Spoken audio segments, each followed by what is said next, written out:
Assalamualaikum warahmatullahi wabarakatuh. Jadi di sini saya akan melanjutkan pembahasan mengenai interferensi, yang mana pada pembahasan kali ini kita akan membahas mengenai faktor penyebab terjadinya interferensi bahasa serta mengetahui contoh-contoh dari interferensi dalam bahasa Arab.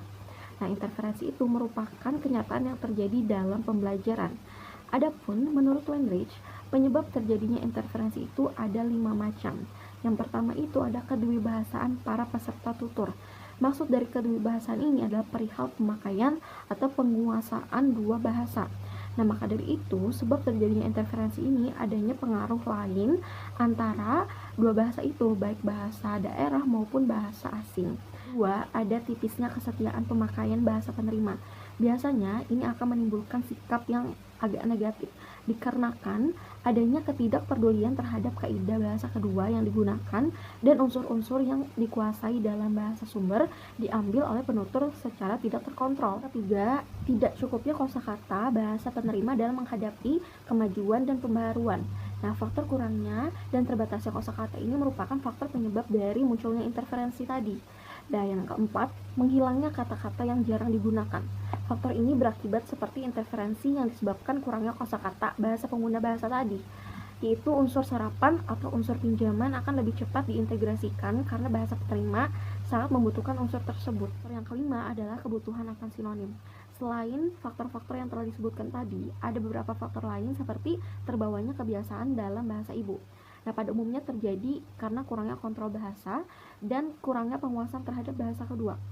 Faktor kebiasaan ini terjadi karena penutur yang terbiasa menggunakan bahasa daerah dalam tuturan sehari-hari. Faktor selain itu ada prestige, bahasa sumber dapat mendorong timbulnya interferensi. Maksud dari prestige ini adalah kemampuan seseorang atau berhubungan dengan prestasi. Karena pemakai bahasa biasanya ingin menunjukkan bahwa dirinya itu dapat menguasai bahasa yang dianggap memiliki prestige yang tinggi. Kita memasuki ke contoh dari interferensi dalam bahasa Arab. Yang pertama adalah interferensi leksikal, yang mana interferensi leksikal ini adalah masuknya kata dari bahasa pertama ke dalam bahasa kedua. Ini contoh dari kalimat interferensi leksikal ya. Rocky betuh mobil. Nah, di dalam situ ada bahasa Indonesia, yang mana itu adalah interferensi leksikal. Padahal seharusnya kalimat yang benarnya adalah Rocky betus sayyaroh. Contoh yang kedua ada interferensi semantik, yang mana interferensi semantik ini mempunyai variabel dalam suatu bahasa. Ini contoh pertama, kalimat interferensinya nazartu madrasati. Padahal seharusnya kalimat yang benarnya adalah nazartu ilal madrasati. Contoh lain ada dari interferensi sintaksis, yang mana interferensi sintaksis ini membicarakan seluk-beluk wacana, kalimat serta frasa. Mungkin contohnya, kalimat interferensinya ada wasato fil madrasati. Padahal kalimat yang benarnya adalah wasato madrasati, karena di dalam arti wasato itu sudah ada kata di tengah. Nah, jadi tidak usah diberikan kata fi lagi. Mungkin seperti itu. Atau contoh lain, ada kalimat interferensinya hiya yuhafizu. Padahal kalimat yang benarnya adalah wa yuhafizu. Nah, contoh yang lain adalah dari interferensi morfologi, yang mana interferensi morfologi ini mempelajari seluk-beluk dari struktur kata. Contoh yang pertama ada dari perubahan fiil.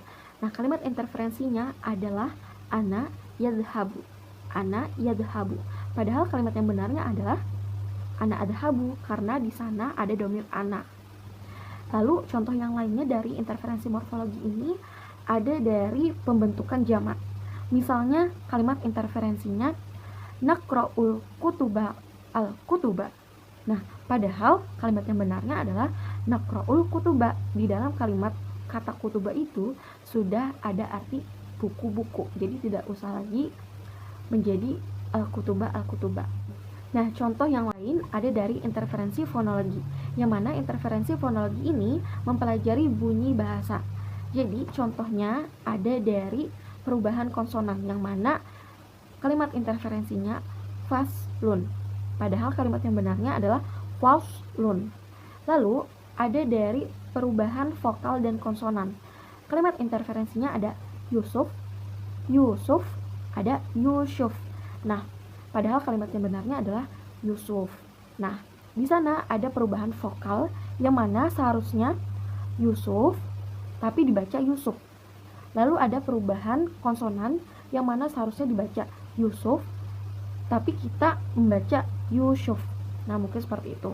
Contoh lain ada dari kata atau kalimat interferensinya unwanun, yang mana di sana ada perubahan vokal yang seharusnya kalimat yang benarnya adalah unwanun.